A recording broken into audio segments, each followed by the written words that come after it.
regular July meeting of the Pascagoula-Gautier School District Board of Trustees to order.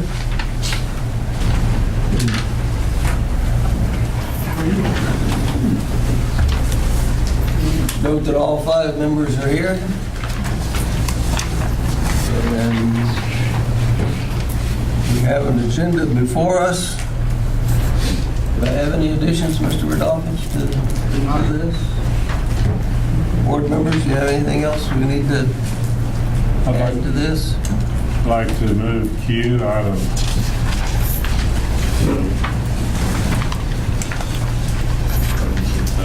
Consent agenda? and to vote on separately. Any objections from the board? I'd like to ask a legal question on our executive session, the status of a legal matter.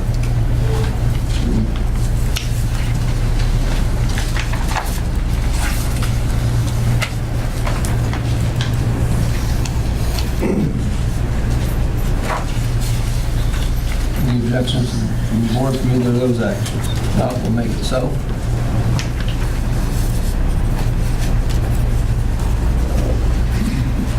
Do I hear a motion to approve the agenda as modified? So moved. Second. Any discussions? All in favor say aye. Aye. 5-0, and where's the things?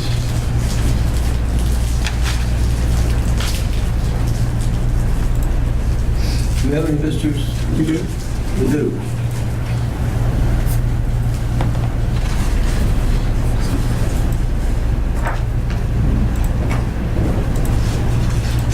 Who seconded that motion?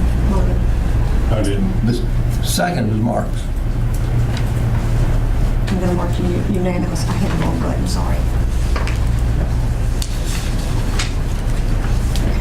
Mr. Jack Walker is here to discuss the new gym at Trent Light Academy and the naming of the gym. Okay. Mr. Walker? Yes, sir.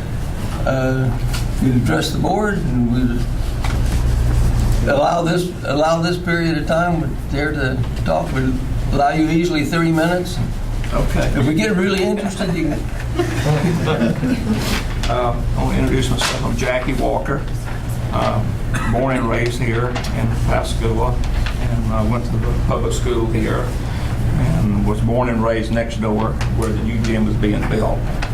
And that's why I come before the board tonight to ask the board to consider naming the new gym in the honor of my parents, Mary and Jack Walker. My parents purchased the property in 1945. In 1966, the hamburger stand was built and operated for 34 years.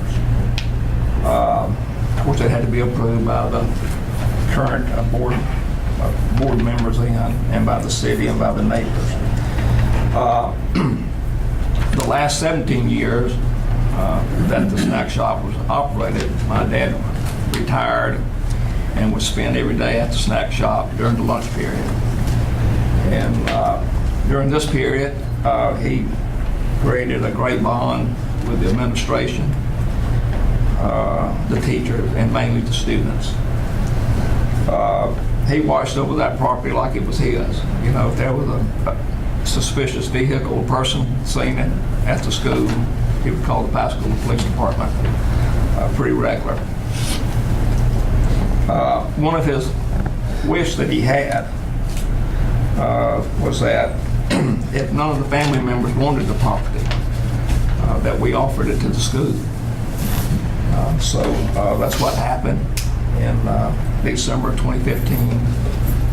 We sold the property to the Pascagoula school system. So that's the reason I'm coming before you. And again, I just, part of my family, or part of our family, I ask if you consider naming the gym after my parents. Okay. Very appreciate you bringing the issue, because I myself have not thought about the name that goes on the gym. I'm curious. You're welcome. Thank you. Any other Mr.? No, sir. I want to take a little bit of time and say I appreciate the efforts that staff has put forth in getting this board agenda together. Being on holiday last week with a whole bunch of people out and whatever made it really tough. We delayed the regular meeting from Monday till tonight to allow the staff to get the agenda together. But the consequence is we've seen a lot of changes and just kind of had to roll with the flow for this agenda. So I appreciate your work.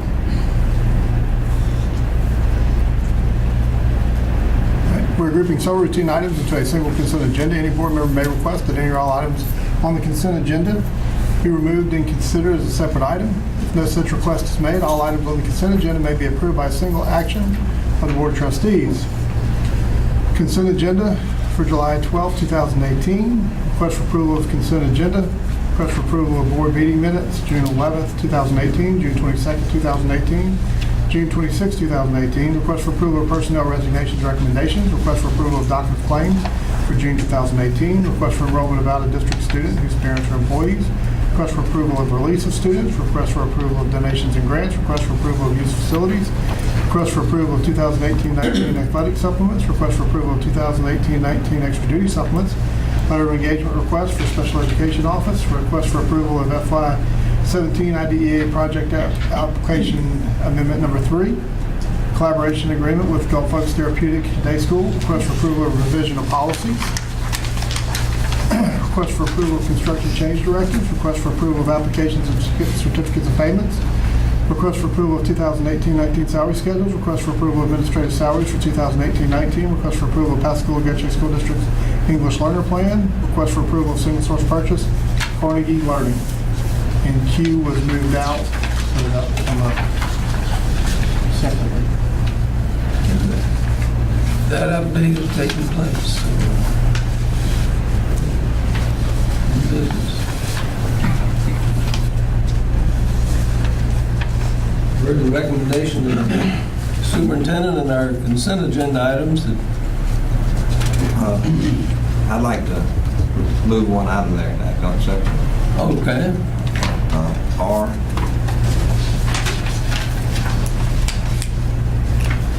R, R&L. the administrative salary. The administrative salaries. Yeah.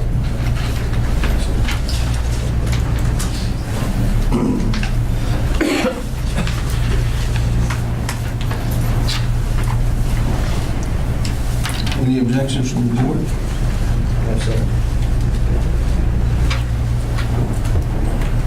Make it so.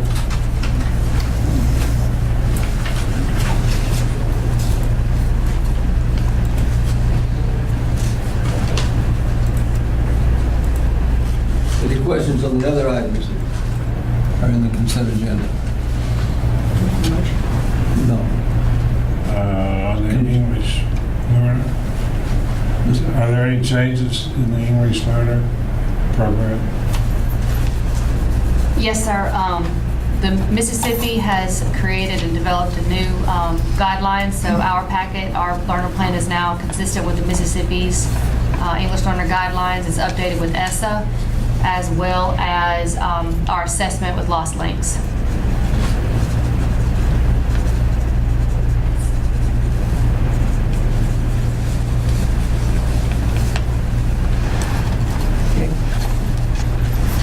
Any other questions on consent agenda items?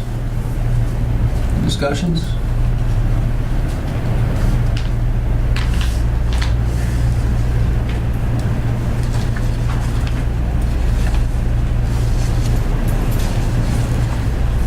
Not, I take a motion to approve these items. So moved. Second. All in favor, say aye. Aye.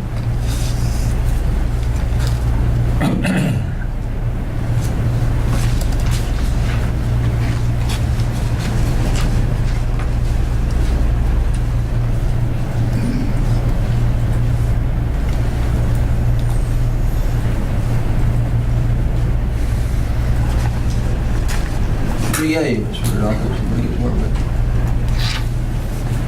I'm sorry, Mr. The Q? No, item 3. Oh, sorry. She's added those to the bottom of the list, so item A and B stayed the same.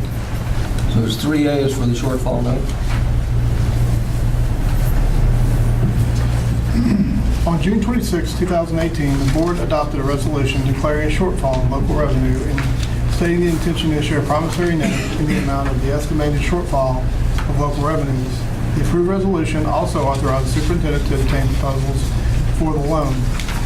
The district distributed a request for proposals, RFP, dated June 28, 2018. The district received 6 proposals. Please find proposals attached hereto as Exhibit A. As recommended on the basis of the lowest net interest over the life of the loan, it is recommended the Board of Trustees finds and determines that the lowest and best proposal for providing the loan was made by Community Bank of Mississippi, Biloxi, Mississippi. Said proposal offering to provide the loan of a net interest rate of 2.99% as set forth in the lender's proposal.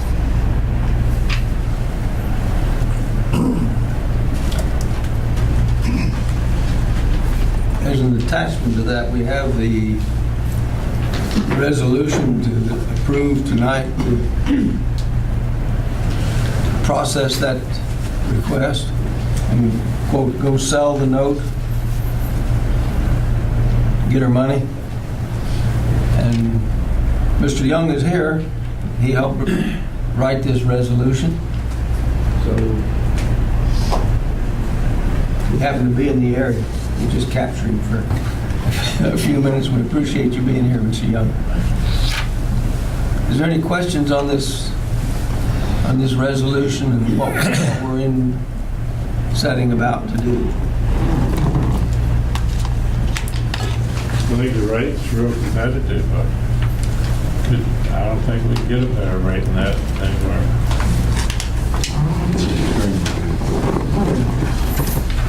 6 of them offer their rate, but then 4% on down. 2.99 is reasonable. I didn't get a motion. Yeah, second.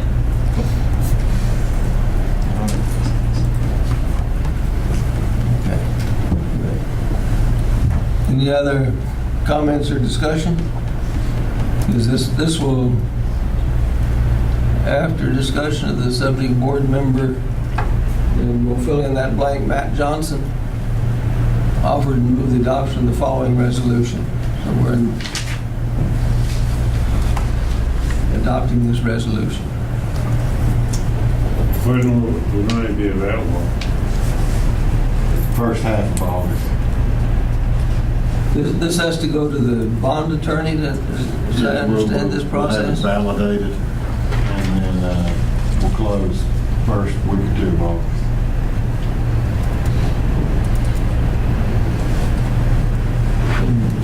Next payment is due that same day or a year later. A year later.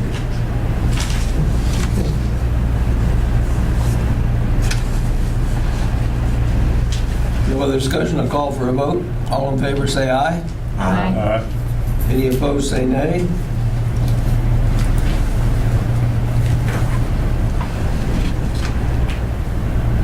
How to get out of this and get back to the vote.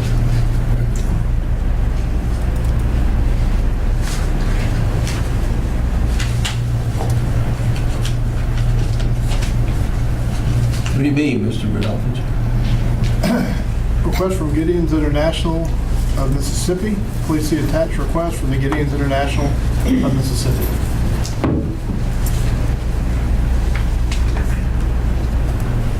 This is a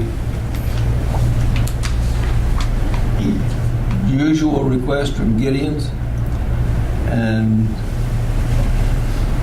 I will say, contrary to our personal beliefs that don't get to enter into our official decision, we've had multiple court cases presented to us that disallow the distribution of Bibles on school property. So, well, I personally would like to do so. I don't feel it's appropriate to put the district in position of having to defend a lawsuit that we know is going to fail. I'd ask for a motion on this. So moved, Bishop. As much as it grieves me, so moved. Motion to what? Okay, I'm sorry. So moved to deny the request to distribute the Bibles. Aye. And a second? Second.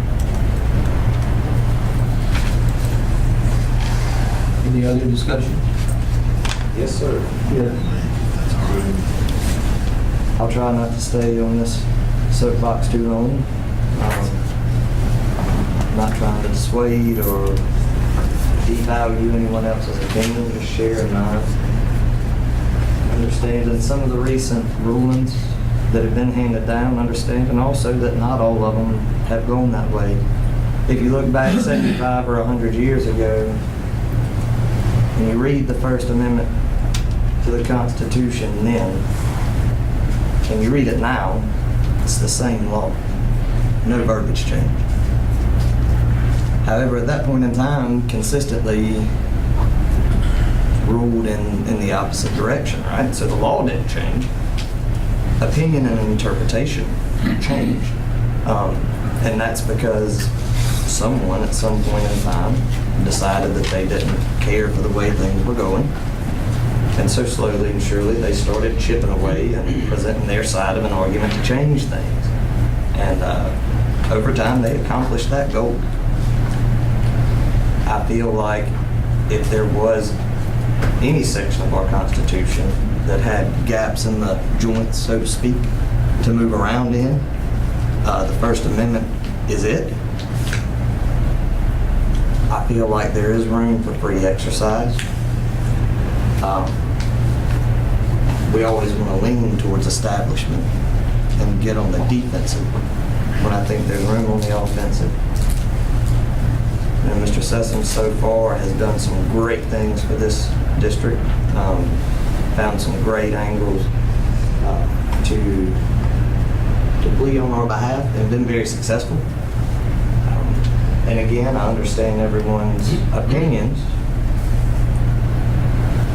It's on the basis that they say we're going to endanger children by forcing religion on them. I think we are putting children in just as much peril as we could be, showing them that it's okay to shun it and push it away, because that's what we want to do.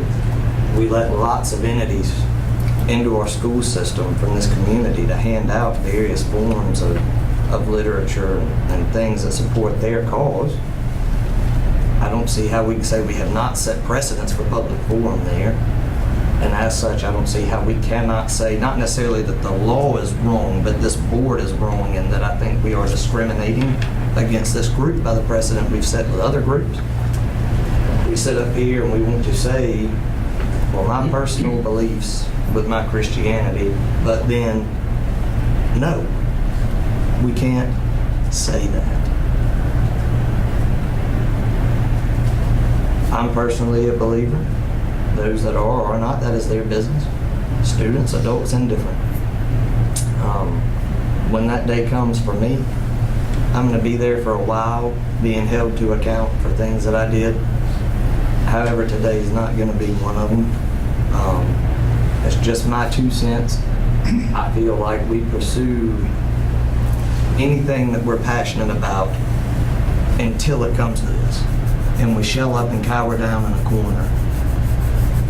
If there's any truth to the statement that was sent to us by this organization in regards to our surrounding brother and sister district, I know we are in a time where fiscally things are a little bit tighter, but we are still in a much better fiscal position than a lot of other places that still have the fortitude to stand up for what's right. And for me to just lay down and say no because we're going to lose, I personally can't do it. So thank you, Mr. Chairman. other comments or discussion? Thank you, Matt. So, So, you know, it's always a tough decision. It keeps coming back. We have a lot of occasions in our school district where we can legally support education, and we do that. I personally have approached some people in Gideon saying that we have a Youth for Christ organization and Fellowship Christian Athletes that meet actively, and I say, would you please provide a Bible for them? And they say, well, we can't do that. That's against our Constitution. We can't provide it to anyone but the fifth graders. And I say, well, gee, you know, we have our limits that are established in law, you know. I mean, Roe versus Wade, there's a single legislative act that establishes abortion as being legal. But a judge ruled it was legal. So it's legal. It's illegal to make a person have an abortion. There are a lot of things that courts set up as illegal. This is one of them. The precedent for it was because in the court cases that were presented to the judge, the children that were receiving the Bible were told terrible things. If they didn't accept Christ as their Savior, they and their parents were going to hell and burn forever in school. There's just been a terrible back and forth of Gideon saying, we don't say that. Well, somebody did in a court of law to a judge, and the judge said, that's too restrictive. Well, it must have been a teacher. If it was a teacher, then we have to have some sort of training before these things occur. I don't know all the legal things that go back and forth, but it's illegal to do. It's illegal to pray before a football game. That was done for a while, and all of a sudden someone wrote a letter and they stopped it. We have people in our community that watch us. They've been here. They've talked to us, and we've received letters. So we have to do what's legal, and we look for other opportunities to join with the Gideons in providing Bibles that are legal and justifiable. And when we get those opportunities, then we'll take advantage of them. So that's the short end of my version. My personal belief is that Jesus Christ is my Lord and Savior, He is with me every day, every minute, every day, and I appreciate that. I don't think this is a persecution of Him, but we all have our opinions. So. Well, I couldn't agree more with both of you. But the thing that scares me the most, sure, we could fight this in court, and I'd be afraid that, if we fought that, but then we're going to come up and fight another case where you have the non-believers coming up and saying it's not right to use my tax money to fight for religion. And, I'm a Christian, and like I say, I believe like y'all believe, but like I said, it could be a two-pronged thing there, and I mean, it could just snowball. That would be the part that would scare me. and I agree and appreciate what both of you guys have said. I guess just what unsettles me about it is that it's already a two-pronged thing, and I think that we just collectively are content to act against the one side that we know is not going to attack us for wronging them, and we're okay with that. We know that because we're not doing anything different to them than what you just described. Right, I understand. So, but we know that they're not going to come after us. So we continue to act this way. And I agree about the laws, Dan, wholeheartedly. I can't dispute it. Case law's there. Like I said, I know in prior time it was not ruled on that way. And through decades, we as a democratic body have put people in positions of leadership that have appointed people to these positions that make those decisions, that see it a different way. And there's nothing to say that that can again change and go the other direction, but it's going to take people standing up to do it.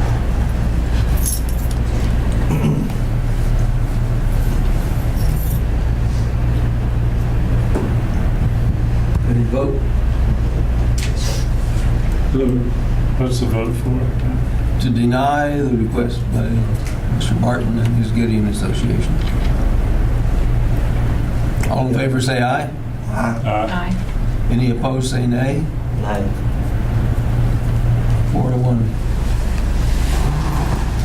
Now I gotta get back.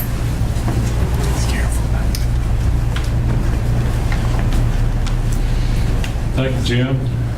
Thank you.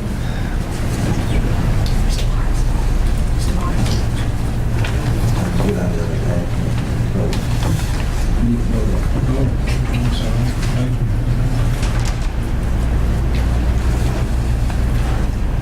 Electronically. Yeah.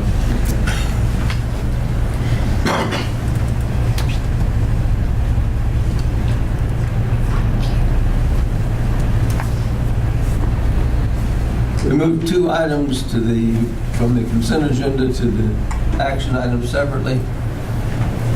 I think item Q was first, was the ad valorem request. So, Mr. Rodovich, if you...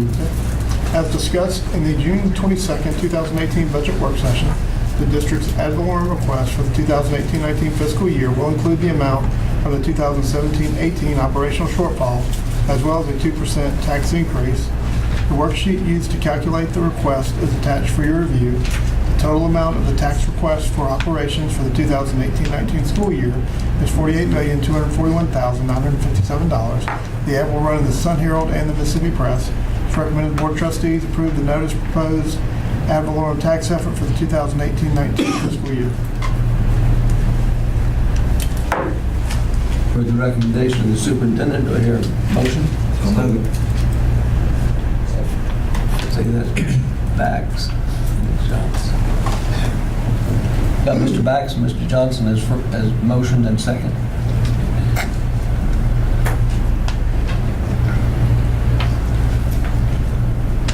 Dan, you had it moved down there. We'll give you first shot at it. I still wrestle with our request for a 2% increase. To me, with the numbers that I see, and it can't be resolved tonight, you know, I don't understand the math of it all with the reference that we had that the state was reducing our tax, their contribution to our district, $750,000 next year, are almost mandated salary increases, which means we're still paying most of our employees less than what they would be getting if they worked in some of the surrounding districts. But we gave them a tax increase, a pay increase. Last year in October, we had some severe damage done. It lifted the gymnasium, capital projects, it lifted the gymnasium roof at Gautier, so that, you know, it was a temporary repair. With our financial condition this year because of other things, we couldn't do it, so we're talking, well, we're going to do it this coming summer, and our thing is, well, that's going to cost another $1.5 million And we want to do the CCTI welding program, and that's another $1 million. I just, you know, with the increases that we're going to receive, the reduction in the MAEP and the salary increases being close to $1 million, and we're only asking for next year's funding for $1 million. Just that means how are we going to fund the other projects, and how much details do we know about what inflation is going to affect our school district and school supplies and mandated salary increases and other things. I haven't seen any sheets of paper, and I'm wrestling with that. So I think as we go into projects, we should, this is the time of the year we look at what we want to accomplish next year. If we want to accomplish repairing hurricane damage to roofs, that we got a cost estimate of $1.5 million. You got to pay for it. You know,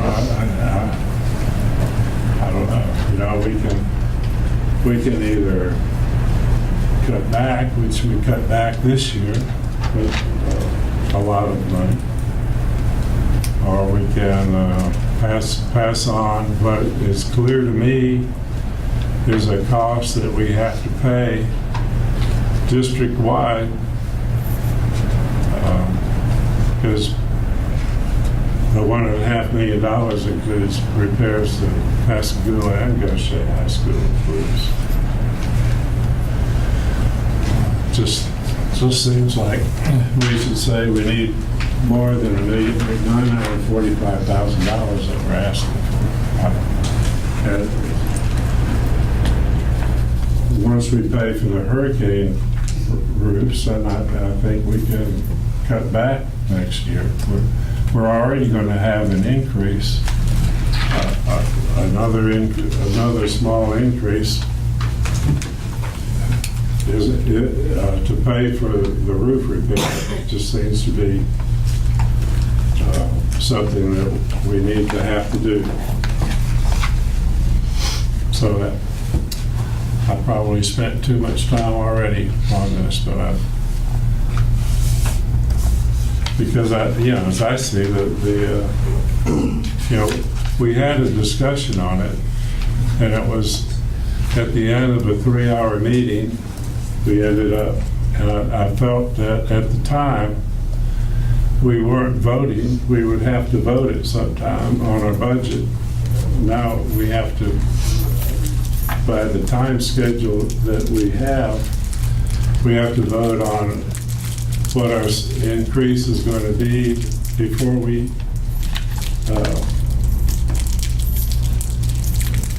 really see what the numbers are, how all the numbers are coming out. So my vote would be no. I'd rather, and it's not that I'm against it, I just would like to delay the vote till we have all the numbers crunched and put together, even if it takes having another meeting to do at a later time. But we're constrained because there's a state mandated time schedule for releasing public ad valorem, publishing in the local paper a public ad valorem tax request.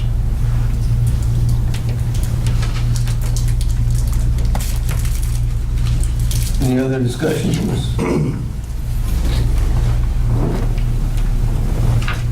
If not, I call for a vote. All in favor say aye. Aye. Any opposed, nay? Nay. 4 to 1.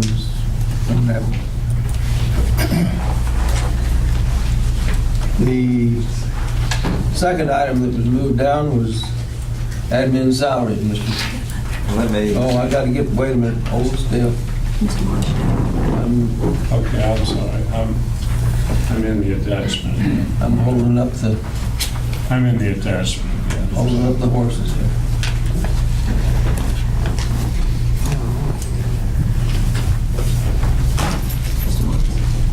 Mr. Morris? You voted yea. Yeah. You voted yea? No, I voted, I'm sorry, I voted You want me to change it? change it. Would you? I vote nay so infrequently, I made a mistake. We don't even know where the box is.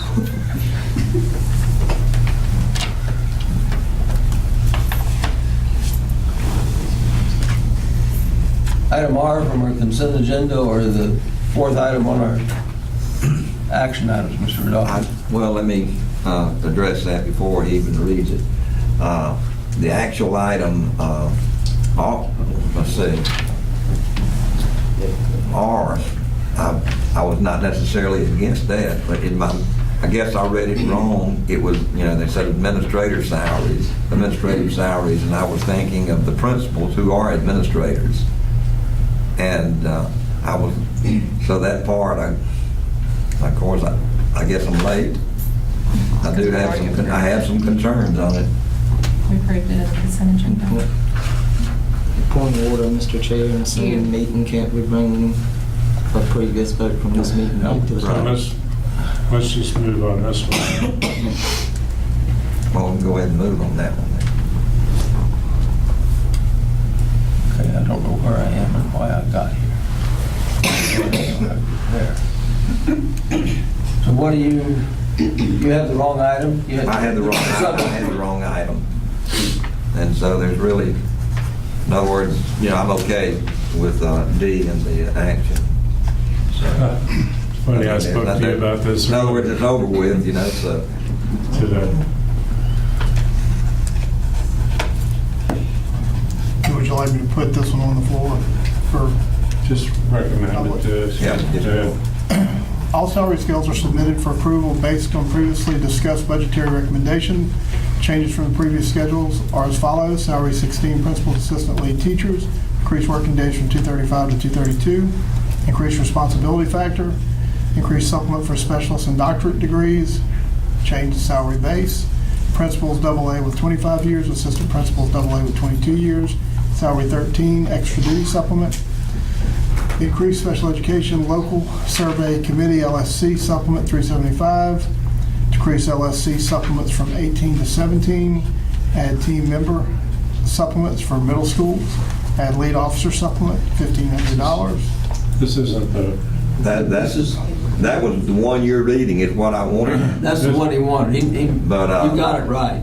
We're going to eliminate this item and then we'll go to the next item is what I thought. And That would be next in our order. the old item, he designated It was the already wrong approved item. in the So consent. now I did. we've got the Ours item. approved. We'll get the right item on the floor. No, the one that he was originally wanting to Right, pull. I understand, but was Q and already R weren't approved. approved, and we still have to, we got Yeah, to take a D. vote on that. Yes. The administrative salaries.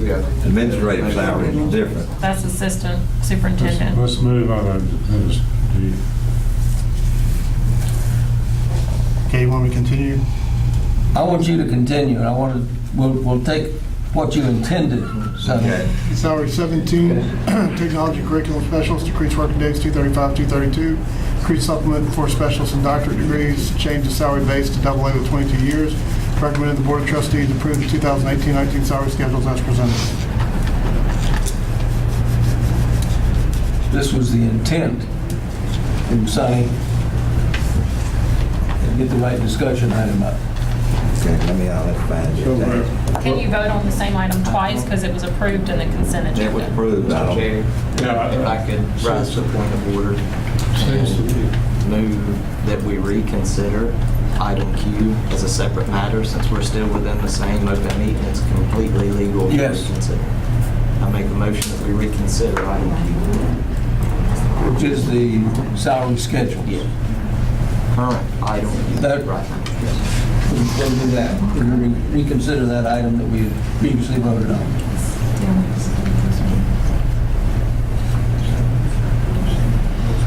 Salary schedules. And the last one in there said 16 is the principal schedule. I think we have to take it out of the consent agenda also. We need a motion to do that. We're going to reconsider the item. Yeah. That'll do it. That'll do it. I think so. Okay, so we'll vote on that, then we'll. Vote on reconsidering the item, which will move it down into an action item. We now have 5 items in action items Seems like at we're the end going. of this.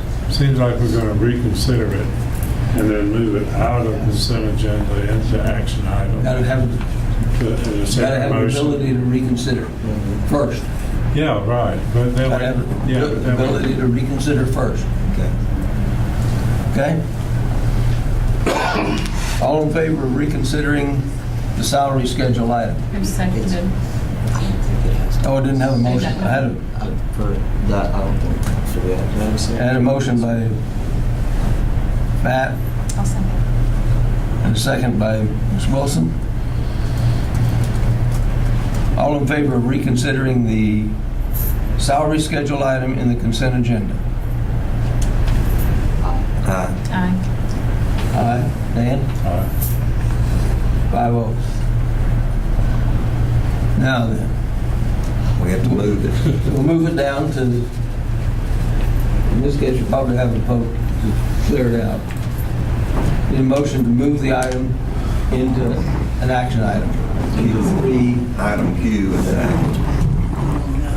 Yeah, well, since the letters get mixed up, it's hard to say. yeah. Okay, so, Move the salary schedules to an action item. right. So So that's my moved. motion. So moved. Second. No motion.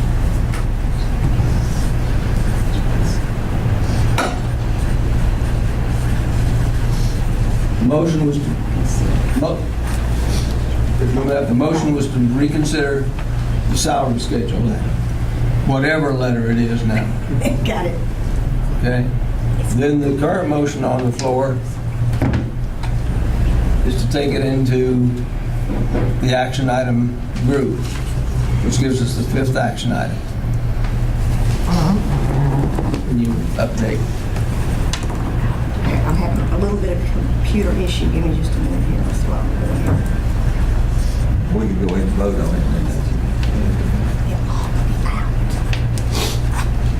all be out. Okay. Motion been made and seconded to move the salary schedules to an action item. All in favor, say aye. Aye. Any opposed?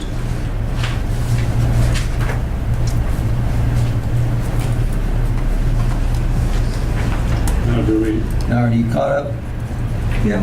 have one My technical computer's question? gone. Well, our computer, I guess, he's already read it. I went back to Wait a Q. minute, let me clear up something. We just amended the consent agenda.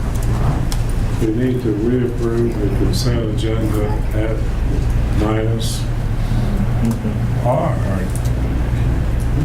We didn't approve that one item. We approved the consent agenda And every, with R in it.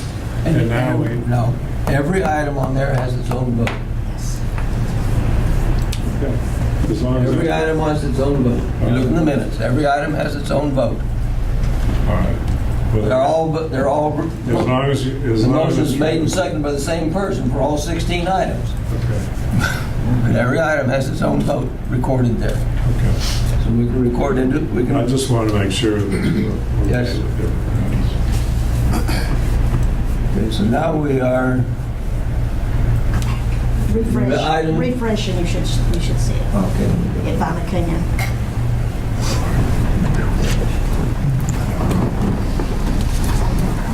the item that he read was for the salary Right. agenda, I'm waiting to the read. salary items. So are we doing E before we do D? Yes. Okay. All right.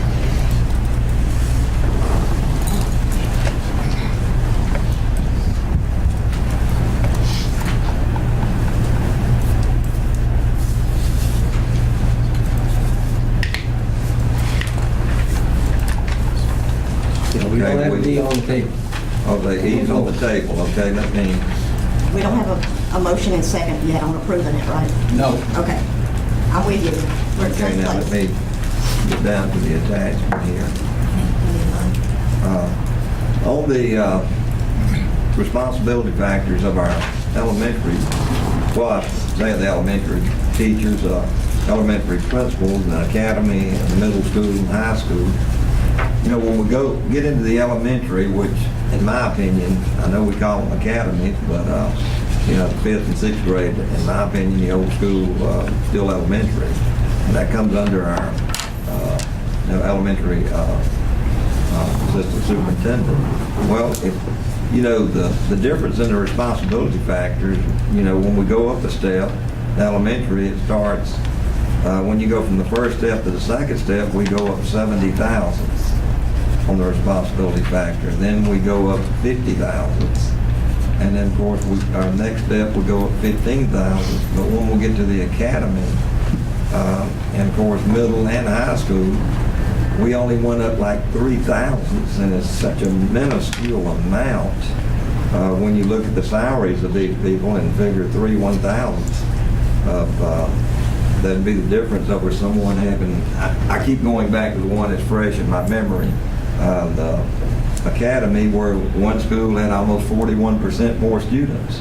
And if we didn't call it responsibility factor, it might be one thing, but considering we call it responsibility factor, we have one principal that's responsible for 40% more students.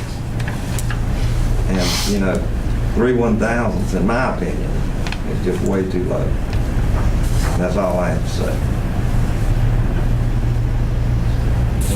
Yeah, I don't know that I dispute that. But that percentage increase, I think that's what we talked about at the last meeting. In absence of permanently placed administrative help there, I don't know how we can say that the responsibility is that close. I agree with that.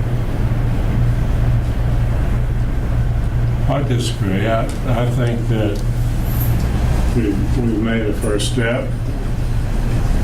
I think that it's the job of the administration to do the adjustments. But if you look at the staff, there's other staffing. The part of the difference in the academy is that one of the schools has an entire additional person there. The higher number school has an additional administrator there. They have a full-time lead teacher, if I understand right. Is that right? 3 days. Pardon? 3 days. 3-day lead teacher. So if you put the number of administrators at the school divided by the number of students with the extra lead person, you end up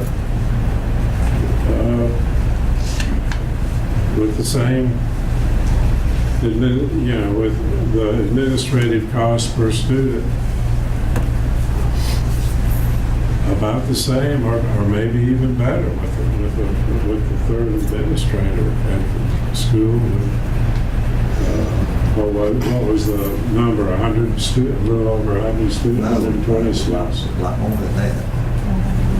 I don't have the numbers in front of me. It was over 400. Well, it was 300 It's or over 200. Around 400. But then again, if you look on the elementary level, you also have the largest elementary school in the district that has an assistant principal, whereas the step just below it doesn't have the assistant principal, but yet they went up 15,000.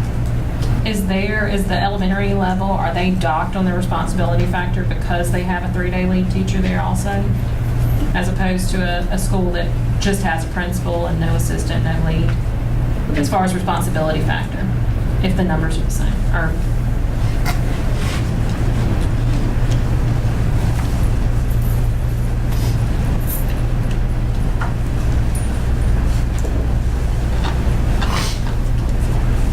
I don't have a motion.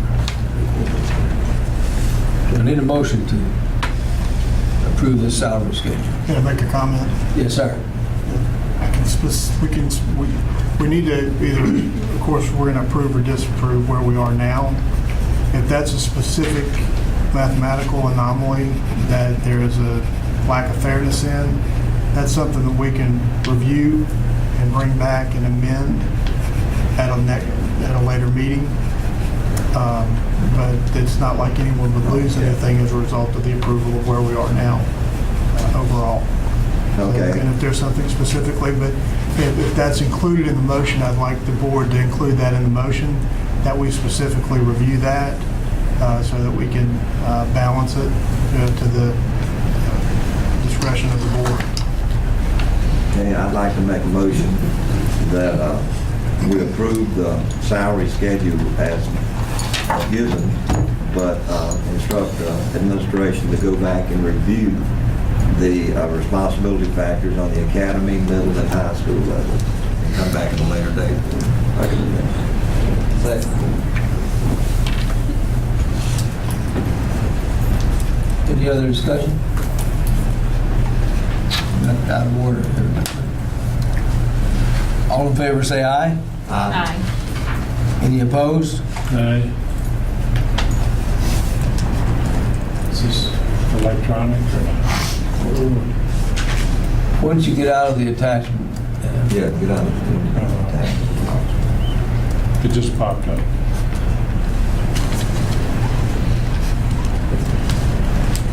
now the other item we moved down was admin salary erroneously, but since it's been moved, I make a motion to be approved. Second. there we go.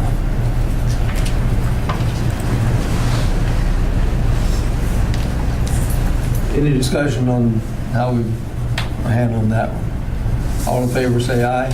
Aye. Any opposed? I've got little crosses all over here. But I think that covers items A through E. Let me get back in there. Is that true? You haven't voted? Right. That's true, but you got to vote. Vote, because I jumped out of there.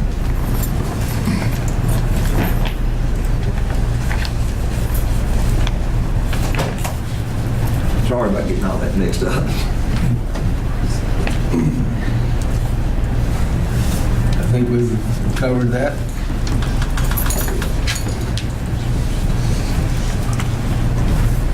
Next on our list is informational reports from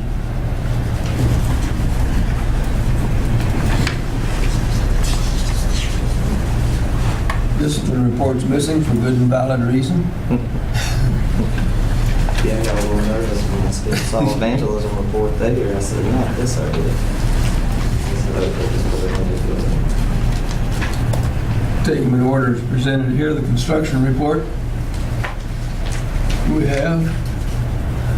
I think things are looking great. I passed by the new auditorium and new gym, and boy, they're progressing pretty quickly.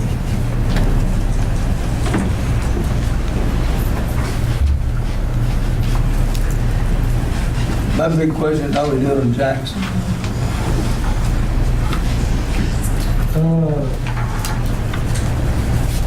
The drainage is probably 80 to 85% complete. The painting is probably 90% complete. And it rains every day. Huh? And it's raining every day. Yeah, well, I mean, since we're putting in the drainage system, we're just pumping it where it needs to go with pumps to get where we need to be with piping. So we just got a bunch of little sump pumps with 1.5-inch hoses, digging a hole, pumping it so they can keep laying pipe. We know where we can get some pumps to move that water. Yeah. But it's progressing good. The only thing, the drainage guy is going to have to come back and clean up where the painting guy's been. As you said, with all the rain, it's throwing mud everywhere, so we're going to have to, Wash it off. yeah. But we got dirt everywhere, and we got mud everywhere, but we're making progress. Okay. So how does that sump work? Does it just drain directly into the, We're pumping it to the retention pond. You're talking about just temporary. Yeah. I'm sorry, the It's not permanent. I'm sorry, the retention pond, how does it drain? It drains into the sewer for the city, but it's got a diverter, like a retention level on it where it has to hold so much water before it overflows and goes into the city. So it's got a set level point. Right. It's not going to overflow No, to the street. no. It hits a point, and then all the overflow at that time goes in the city sewer system. Right. And how does it get down to zero, or will it always It'll slowly retain? drain. Will it be a dry? Yeah, it'll be, unless it rained, when it rained 2 weeks ago Saturday, that 3 inches in about an hour and 45 minutes, I went by there and there was probably only 6 inches of water in the retention pond. Out in front of the hospital there, what do they call it? Healthplex. Healthplex, they have a retention pond, but you very rarely see water in it. It works so well. And CVS in Pascagoula has one. You never see water there. They work really well. Well, I know they work, but I just didn't know how, but they all work differently. There's some that retain water and then it seeps, and there's some that are dry. So this was the drain that it goes to is lower than the bottom of the lagoon. But somehow or other it retains water till a certain time. Right. Kind of like an overflow Lower than valve on the bottom. tub. It's not, the drain isn't lower than the bottom of the rock. No, rock. The drain is equal to the bottom, but it's going to have a baffle built on it. It's almost like taking an elbow 90 and turning a 90 up, Right. where it has to get to this level. But at the same time, it's got a mesh around it where it'll slowly drain completely out over a day or so. It's kind of like a bathtub overflow. Yeah. Yes, just like that. Once it, you drain it down here, but once the water gets in that tub up there, and before it overflows, it'll go out there. Well, I understand that part of it, but it won't, it's not like a bathtub. It's going to drain all the bathtubs, but over a certain period of time. It'll be empty. I'm good. We got soft You got a spots sock? going on out of there, right? And we're just dispersing the grade in that general area slowly. So I think that's what Dan's wanting to know how that's happening. Is will we get to a certain level point, we'll dump to the city what's remaining. We've got perforated sock pipe that is going to slowly disperse through grade at the retention pond area, and it'll dry that way. That remaining level won't move. It will slowly bleed itself dry there. It won't move down to the city. Oh, okay. Am I saying that correctly?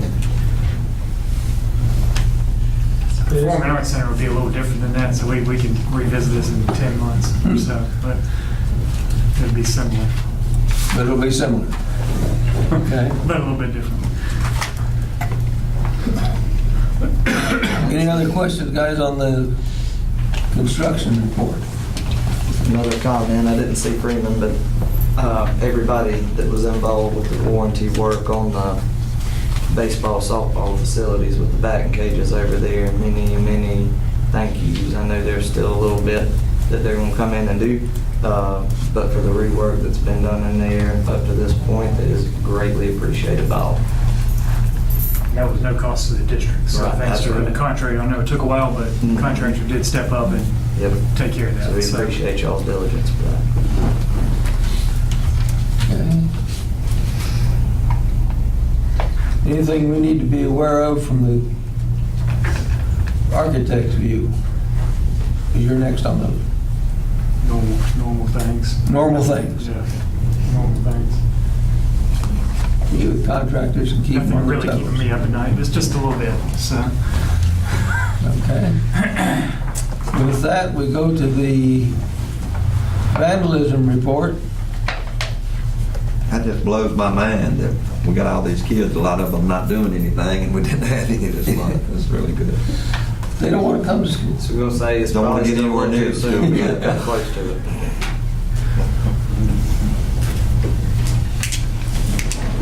Okay.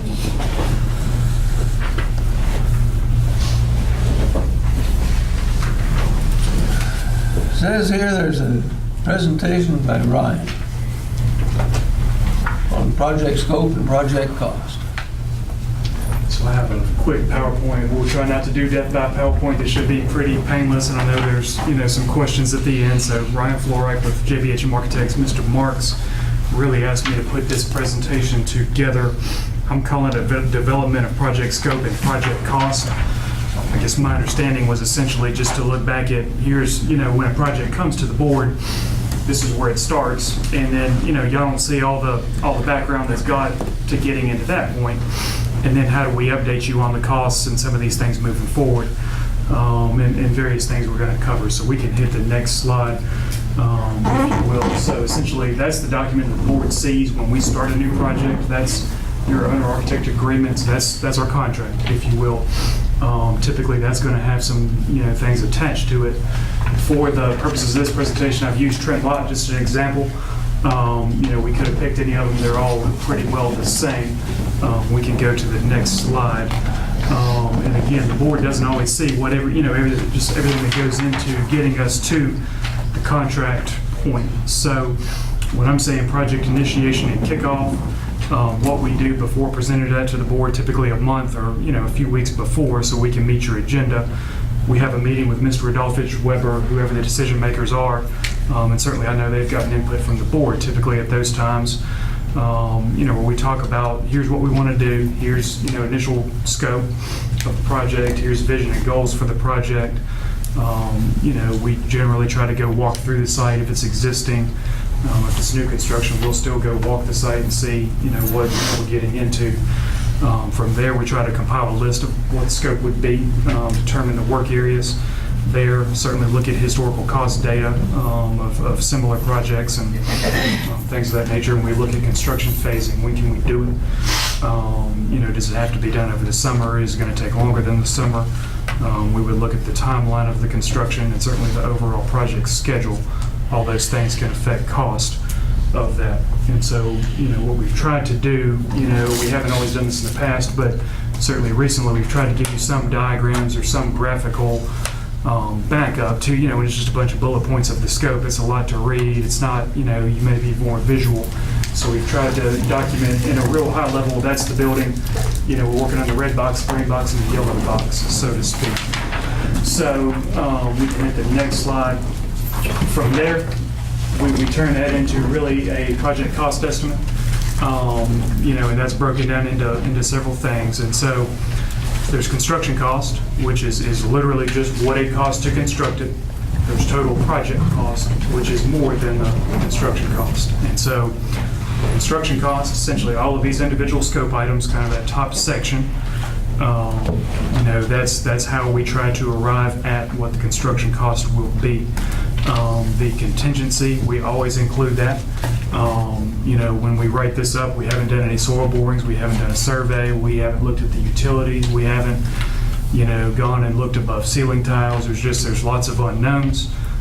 There's certainly some scope items that we probably haven't thought of, or, just things are going to arise as we go into that. So typically we try to carry, just whatever our scope is, we try to carry about a 15% contingency allowance, just starting there, so that we don't exactly know what it's going to cost and what we're going to get into when it comes time to design the project. We also try to apply a low-end range and a high-end range to that, because again, we may start this project, it may bid 6 months from now, the market could be less expensive, the bid market could be more expensive. You just never know, and that's why, a lot of architects, and certainly we did this for a period of time, give one number, and that's just not realistic for the way construction works. We try to give you a range, and certainly we want to do our best to get within that range. We don't always get there, but I think historically we've done a fairly good job of getting there. So again, that's really construction cost. Now, total project cost, that's adds up construction cost. Your contingency would be included in that. There's other miscellaneous costs like printing, for the reimbursables for construction. For actually, we give contractors sets to actually bid the project for you. So there's some printing costs associated with that. Certainly geotechnical investigation for a new construction project, a soils report. There's a cost for that. Typically, if it's new construction, we're going to get a topographic or a boundary survey, and any environmental reports like lead paint, asbestos, just whatever environmental issues we may encounter. Those are things that add to your construction costs, and then certainly your design fees, for the architectural and engineering work. So, all that spreadsheets out into the board, and like I say, I know there's a lot of different numbers on there, but we really try to lump all that into here's construction, here's total project cost, if that makes sense. The next slide, there's certainly some costs that are typically accounted for elsewhere, meaning they really don't show up on that spreadsheet necessarily. Those could be things like furniture. A lot of buildings, you don't have furniture. Certainly some buildings you do. So if you're going to have furniture, we don't currently list that on the spreadsheet. We could. We do try to make sure, work with Ms. Green or with other people, try to make sure that that's budgeted for somewhere, that we thought about that. Certainly any specialty equipment. That could be like robotics lab equipment, would be just a good example of that. That's probably not included in your total project cost. Really, anything the school may purchase themselves, we would not necessarily have those costs. Any loose technology and hardware, so that's things like classroom instructional technology, TVs, monitors, smart boards, document cameras, Chromebook carts. That's typically in the IT budget. Network devices and hardware, those are things that are not typically in your project cost. Certainly, Ms. Harvell has those things in her budget, hopefully, or that gets dealt with, but it's not in that same kind of construction accounting code, if that makes sense. And certainly security-related items, there's really a different bucket of money for some of those things like door access control, entrance intercom, security cameras, intrusion detection. So certainly if we had those numbers, we could plug them into the budget. We just historically have not done that. So with the next slide, we're going to skip forward, let's just say 5 or 6 months. So we have designed the project. We're opening up for bid. Y'all are used to seeing that bid tabulation sheet to where we get to the numbers. So where does my construction cost, or what you call the contract sum, once you've awarded it, that's either the total bid or the base bid, whichever one you award. That's ultimately what that number is carrying forward. So that's, when we talk about construction cost, that's your construction cost at that point, essentially. Monthly updating, to hit the next slide, to the board. There's really 2 primary things that the board sees on a monthly basis. Any contract modifications that are submitted to the board, so that's construction change directive, CCDs, any change orders. Those things are typically going to have the contract sum, the balance of your contingency allowance, and just other miscellaneous project information. And then the monthly construction update that we write to the board, we try to give you just a progress update, of what got done this past month, what's going to get done this coming month per the contractor. We try to give you a project scope so you can always look back on that and understand what's included in the project. We tell you who the general contractor is. We tell you what the contract sum is, what the notice to proceed, which is the day we start construction, and then what the construction durations of the number of days and the date of substantial completion, so the day that it's essentially ready for you to move in. So again, that number that's on the construction update, that's not the total project cost, that's the contract sum. It's the construction cost, is historically what we've listed on there. And that's something that certainly we can change. It's just what we're currently doing. The next slide, we wanted to present some historical project data. There's a lot of numbers on there. Y'all have an electronic copy. We didn't try to run, there's a few columns on there that have some analysis, but I'm not an accountant. We could try to pretty that up or do some more analysis if that's what the board wants, but that's, if anybody wanted to see historically, that's, just there's a lot of data there, and a lot of numbers, obviously. And with that, we'll certainly take any questions from the board, suggestions for improvement, So, Mr. Martin, that may be totally off the mark, may not have been what you wanted at all. No, And it that's, was. we'll come back next month if it wasn't, so. No, thank you for doing that. If you don't mind, the reason I asked for this was in going over it, several things came out. We end up with a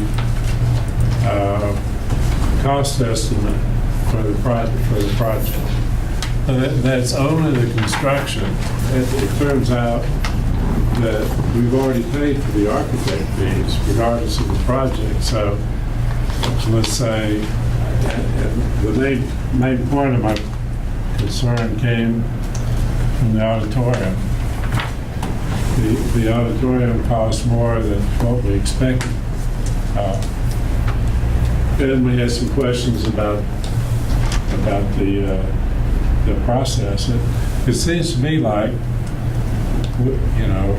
we really haven't told everybody that the architect fees have already been paid and they're not included in the project cost. There seems to be some variation in contingency. You said 15%, but some of the projects have less and some of them have more than 15%. But we don't know what those are, but as a board, but yet y'all keep up with them and you're pretty. I wanted to see some history of how your guess for contingencies have worked in the past, and I wanted to see how your estimate for cost of projects have worked in the past. I have a very high level of confidence that you do a really good job, and that you're sometimes a little, your cost estimates are sometimes a little over and sometimes a little under. And the contingencies, we've rarely gone out of the area that you've prescribed. But we end up with an auditorium. Well, you've got all that information here so we can read and digest it if there's anyone interested. But we ended up with an auditorium. Now, you can guess how much a classroom is going to cost because you build classrooms all the time. You can guess how much a gym is going to cost because it's a frequent thing. I just felt a little defensive of myself and felt defensive of you when we ended up with some comments from the public that said, how could you be so far off in your estimate? And there are not that many people that build auditoriums, and there are not that many people that build auditorium. If you take the whole state of Mississippi and put in a performing arts auditorium like we have, that the band can play on, that a dance group can come to, that a choral group can, and a theatrical group can come. I would say we probably have the only high school auditorium in the state that has the flexibility. Maybe there are a few more, but there are not a lot of them. So you end up with a sound system, with acoustics that you have to worry about, with all these things that are needed. And I look at. I've been to the Ocean Springs Auditorium that was built with their school. They can't do what we're planning to do with this auditorium. Yes, they have one, but it's more for presenting honors to certain students. It's not really that good of a performing one. So I'm proud of what you do. There are some other costs that we were looking at, Mike, that are not included in here. And you mentioned some as miscellaneous, as geotechnical survey. That was on there. Oh, I see. Yeah. That's on this. Yeah, that was. I don't see anything. Don't remember anything that's not on the sheet that we discussed. It's just when it occurs, and I think that's what surprises us every once in a while is, oh, we're looking at the construction cost, not realizing that you got to put 30% away here because you got to equip the building and you got to do all this other stuff getting ready. And I have a question, Ryan. car. I enjoyed the presentation. I'm just wondering, I'm sure this was billable time. Like, this is something we're probably going to pay for? No. Or I'm just concerned that you said that Mr. Marks asked you to put it together and Sure, present it. you don't. Okay, because that concerned me, because No, I'm ma'am. thinking, okay, we're spending money to justify why we're spending more money, No, you ma'am. know? No, ma'am. And, you know, that It's one marketing person time, so- can't, you know, I don't want anybody incurring costs without it being a board consensus. Yeah, You know what I mean? Because that's it right. really doesn't make good fiscal sense Yeah. No, to do we- that. But okay, I appreciate that. It was informative. We don't invoice you for things that you don't approve, so I Okay. can promise you that. Just checking. Several things came out of this for me when I plus dealt with the presentation before we came here today. And a couple questions I had left. When you low and high end the budget, obviously we understand that we don't have the first perfect person working in that office, right? So do we have a target for where we try to live and that percentage-wise in that 20% is the range That is, typically. okay, so that's something I didn't know. So like looking at item 10 on the last sheet, the central, elementary and central office, that's beautiful to me. That I love to live there, and I know it's a smaller scope project, but in that 10% deviation up or down, I can do that. Sure. I think where it's a little bit of a hindrance for us, especially now, is we try to say, well, we'll see toward the end of the year if we have some money left over, we're going to do this or that, and then either we have a surplus or we have to put a little more in there, and it becomes more difficult for us to long-range forecast what we're going to do, right? Then the contingency, I was wondering how that played out, because I know the number on the original estimate that you had that you used for an example there, and then the contingency on the back page are a pretty good ways off from one another. Yeah, so, and I didn't explain that good enough, but there's really two. So when we start the project, we have a contingency that essentially gets us to bid. When we bid the project, we have a contingency allowance. So, well, let me back up. That contingency for bid is to try to take care of the things that we didn't forecast when we, Sure. took care of the project or the unknowns. Yeah. So when we go ready to go out for bid, talk to Weber. We just, and certainly we look at historicals. If it's a renovation project of this size, we're gonna have a lump sum. Let's just say $50,000, $100,000, whatever it is. And it's not arbitrary, but Right. some of it is a gut feel, and and it always is. But ultimately, that 15% number. That's different than the contingency allowance that's during construction. So that's what I'm showing the right-hand column there is actually what would be for construction. Okay, so we like to transition from a class 2 to a class 3 at that Really, point. we'd like to be somewhere at 2.5% to 5% of where we really are, and sometimes it's more just they're all different, but that's more because we're honed in. We've got the scope of work. We've kind of found a lot of the unknowns. We don't expect a major surprise. We just expect the normal things that happen during construction. So there's really two different contingencies, if you will. That's crystal clear to me now. Yeah. And that makes good sense. So how much of a monkey wrench would it throw in the process somewhere we are failing you, I feel like, when we're going to be doing groundbreaking, when we know we're going to be dealing with infrastructure, and we just send you out there pretty much on a limb and a gut shot at first, like you said, and then we're going to cut this PO before we can start looking at service contracts with these different entities. How difficult would it be for us to do that kind of stuff on the front end? Do you mean like soil borings and doing some of the surveys? So that way it doesn't put you in a position where you're like, crud, I thought we might find a little something, but I found A, and now I've got to go back in there and tell them that the initial cost estimate I gave them is bad by 42%. Right. Where if I know I'm going to do the project, so I'm going to spend that 3-5% on that initial discovery anyway. Sure. How difficult would that be easier for you? I guess let me ask it that way. It's not easier. It really doesn't matter a great deal, but ultimately, you know, I would probably not recommend to do what you said because critical path schedule is going to hurt you.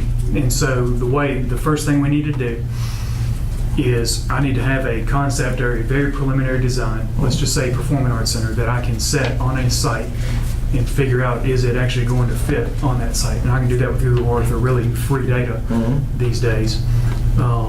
Once I'm committed to that, I need to go survey that site. Then I need to, you know, and so all that time I need to have a concept that's pretty solid and that y'all like and that's been approved by the owner before I go spin holes, you know, just punching holes in the ground and doing all that. And so I really need to get things to a development level. You know, and I'll just give you a perfect example. We had a big industrial project where we did soil borings, moved the building, and, you know, spent probably $30,000-$40,000 more money just because we moved the building, just because it's the owner liked that design better. So, you know, I guess, you know, I get where you're coming from. It'd be great to have that data, but the only time you've really wasted money is if you're going to abandon the project. You know, otherwise it just, whether you know it now or 3 months from now, it's really the same. You're basically in the same place. You may make other decisions, and it's always a challenge when you have multiple projects with y'all, and there's variables and there's uncertainty. What scheduling tool are we using? Primavera or Oracle? What scheduling tool are we using when you schedule these projects? Now you say critical path schedule, right? We've got to be using a tool to tell us what critical path is. Yeah, we don't get that complicated. The contractors certainly do. Okay. You know, to do the design schedule for these, it's not overly complicated, but it's the same concept of a critical path of, you know, I need this done so I can do this, so I can do this, and, you know, otherwise, we certainly do what you're saying. It's just you may not have. It's not a perfect scenario, you know, or we may need to start 3 months earlier now to be at the same place if all that doesn't fall in line well. So, thank you. Sure. So when you come up with a cost estimate, you have a contingency already in there or not? We do. Okay. There is. And then there's a range as well. So I mean, there's some safety factor there, and that's just, you know, you just never know what the bid market can do. While you really good on most of the projects, for some reason the auditorium came up to be out of the range, out of your normal range. Can you say anything about why that occurred? Just say it was an atypical project, and I would say there was probably a lot of things that happened. You know, some scope creep, just being an atypical project. I think the bid market increased, but you know, we didn't do the best job. I mean, there's no doubt about it. We should have, you know, done a better job. We tried to take, you know, Performing Arts Center that we did and, you know, the early 2000s and project that into today's date, and actually had a professional cost estimator help us with that. Frankly, they were wrong. So, and I regret that. So, but there's always room for improvement. So, Well, you know, my argument always is if we want a better estimate, we need to pay more and tell you that we want a better estimate. You know, well, in certain projects, you can hire more people and get 2 people. I mean, y'all could. Yeah, I mean, your history is good. I don't think. I'll give you an example of that. So we're doing a project at University Medical Center right now that I'm working on, and they do as what we call additional services. And you know, it's not something we come in and try to sell you or nickel. You know, I never want to nickel and dime y'all. Certainly, I'm not going to charge you for a PowerPoint presentation because that's not, you know, that's not good business and that's not good relationships, in my opinion. But you know, University Medical Center pays for a professional cost estimate. There's about $15,000 for a, you know, $7 or $8 million, you know, building, but that's 2 submissions. So at design development, let's say we're halfway through the project, and we did a cost estimate, you know, right before it goes to bid, they did another cost estimate, and so that's, you know, that's an additional service. if we build another performing arts center or do something special, I think there's value to that. And that's something we can look at. And that's, in hindsight, I wish I had proposed that and didn't do it. So we'll, if we're getting way out of the box or just not something we do every day, I think let's discuss that in the future, and that'd be valuable. So. But you've done auditoriums before. We have. It's just that they're all different, They're all different. We have the Lincoln Center, one in New York. They have a center for the orchestra, a separate building for the operas, and a separate building for the dance performance. We're kind of trying to combine all of them into the one thing. Thank you for your time and that you spent on the presentation. Don't have any other thoughts for it. I'll be back next month. So. Thank you. All right, thank you. Next item in here is monthly financial reports.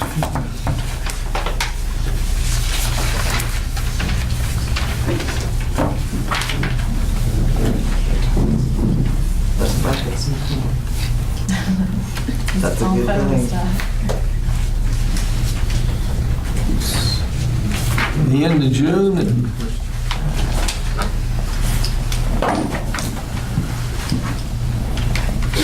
you have any time left over, Jen? You got any free time? 1 a.m. to about 3:30. Schedule something in on the way.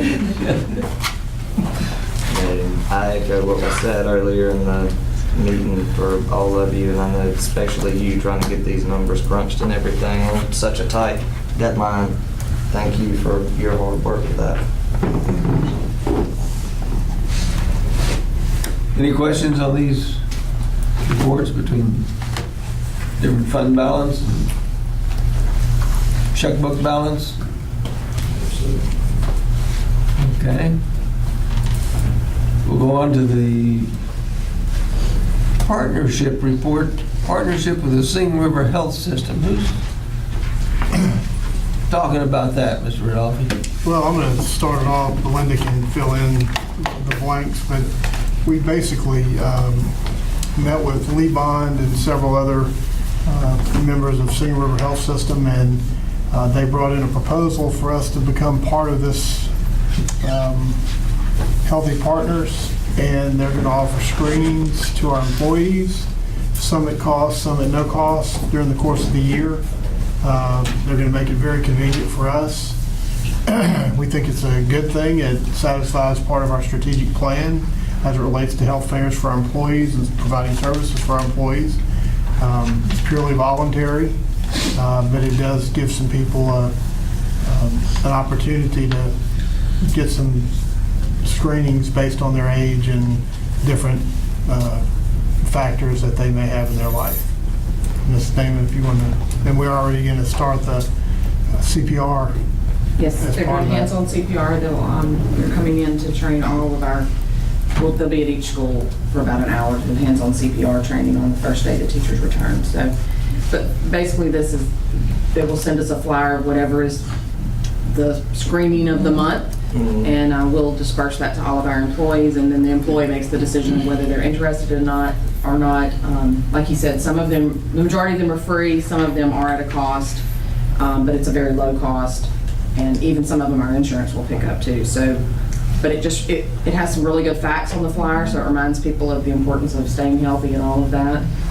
There's some little perks to it also once you kind of register, or you do your first screening with them and register as a healthy partner. They kind of flag you, so if you ever end up at the hospital or have any issues like that, they have you kind of marked as a healthy partner, and so there's little things that they'll check on you and do some of those things, a little extra to just kind of make sure they want to. And so it was very exciting to me because I think it's good to get that information out to our employees and give them the option to do it. Some of them, they will even come to us and do on-site in our places, so we're excited about that. It also includes, they're doing the hands-on CPR, but they will also do full CPR training for our employees as well, which has been something we've kind of struggled with, getting that training out, so we'll be able to coordinate some of that with them as well. So I think it's a great idea. And one way can help us out, even as a district, is that, if a teacher goes, has a particular test and finds out that they're at risk for something, then that might translate into them leading a better lifestyle, which will translate into them not missing school and help us out. Or catching something early before it Right. becomes serious, that's right. So is there like a membership cost associated There with is the no program? cost So no whatsoever, cost unless they choose to other do than- an at cost? Right, the screening. And they don't ever have to do anything with the email. I mean, they Sure. can choose never to do anything with it, but it's just those screenings. And if you look through there, those are the screenings they offer. They will decide which month is which. And they're constantly adding more screenings to that, she said. So they're constantly trying to add other things to it, so.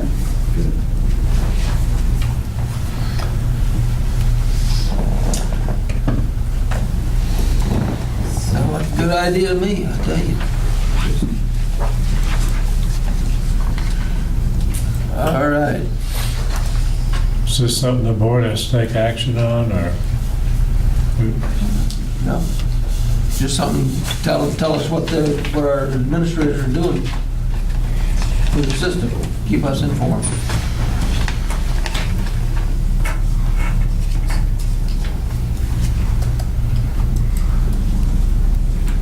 Okay, Ms. Wilson, you want to talk about the naming the Academy Gym? We had a presentation from Mr. Walker earlier. Yes, I had Mr. Walker's nephew, and I had about 7 other people, not at the same time, just throughout between the last meeting and this meeting, ask if we had any plans on naming it, what the process was. And so I just wanted to I just told him, if that's something you're interested in, you come in, you sign in as a visitor. And of course, I think it's a great idea, but I informed him I didn't speak for the board. So just kind of throwing it out there. And the completion date's March of 2019. So it's not anything of serious, a rush, but just an idea. And just wanted to kind of get some board discussion about what everybody else's thoughts were. Mr.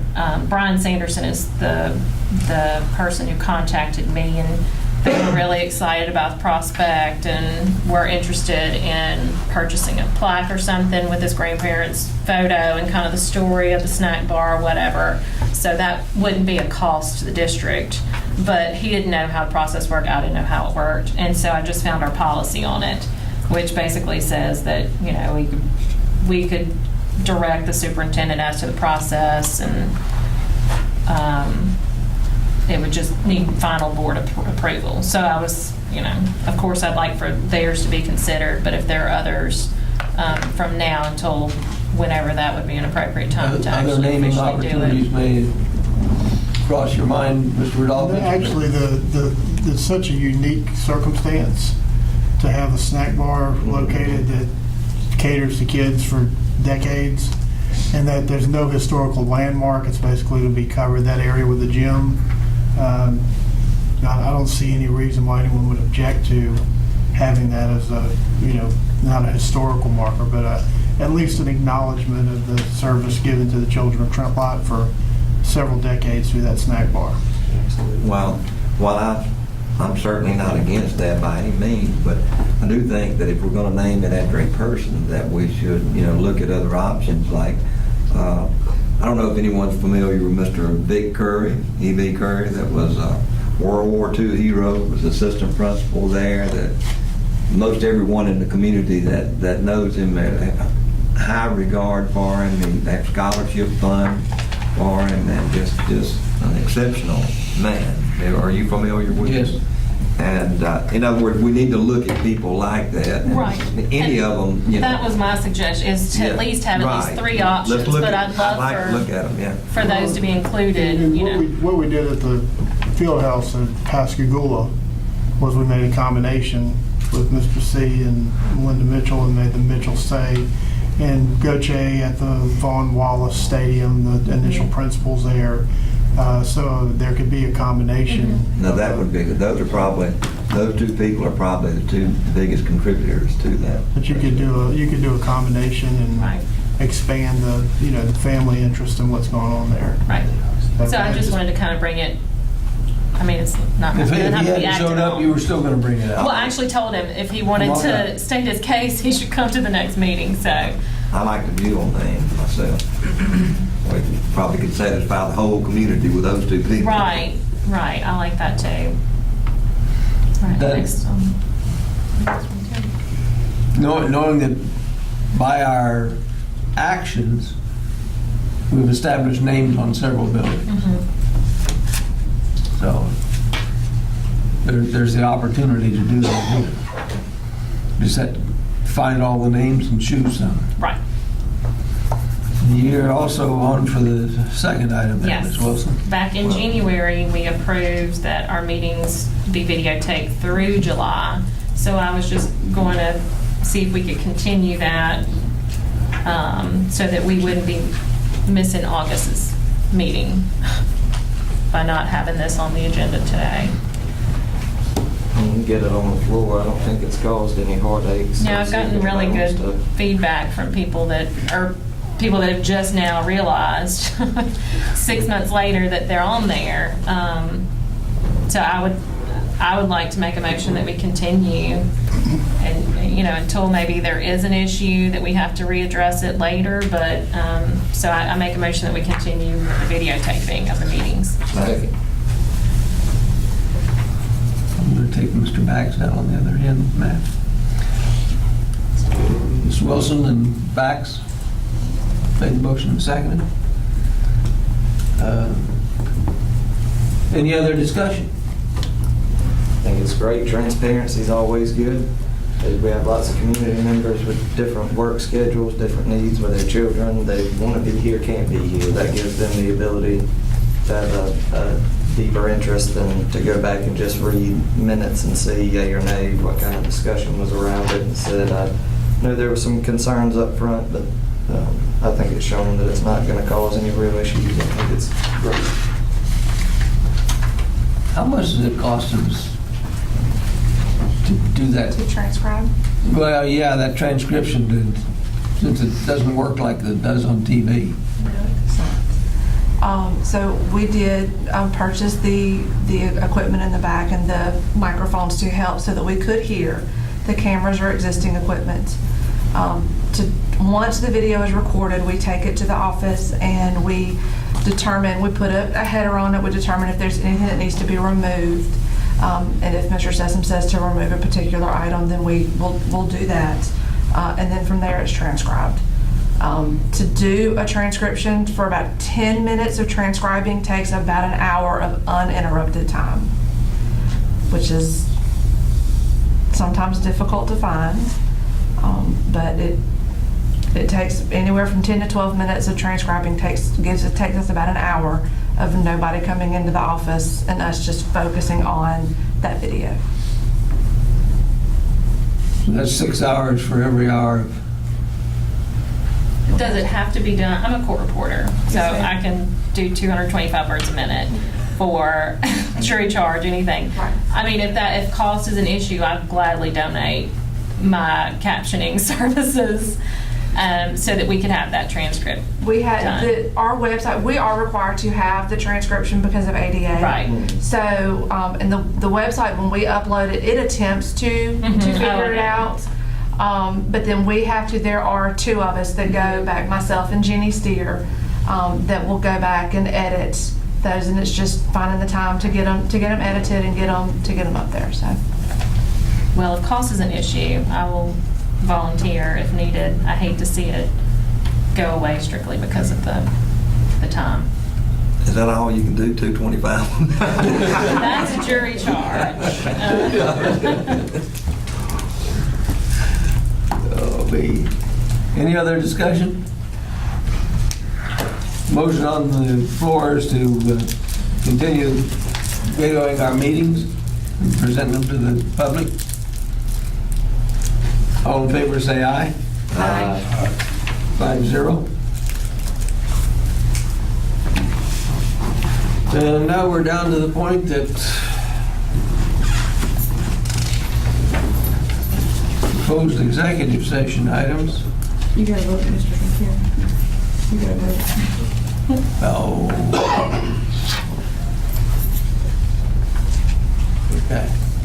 I'm not sure if Ms. Rubin had understood, or maybe the board understood, but I wanted to add a legal item. I got it on mine. Did you add it? I didn't. He You said didn't? something about asking a question. I didn't know that was an item. I'm sorry. Item H Okay. I didn't add one. is a discussion of a legal matter.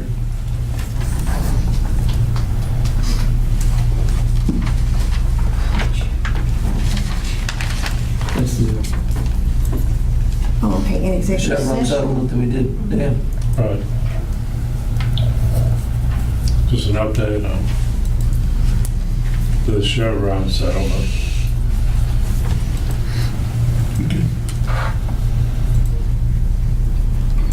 We have 1, 2, 3, 4, 5, 6, 7. 7 exceptions to board policy asking for changes to student school assignments. And 1 legal matter to propose for I make a motion executive session. that we close the meeting to determine executive session. All right, Matt. Matt seconded. All in favor, say aye. Aye. Any opposed, nay?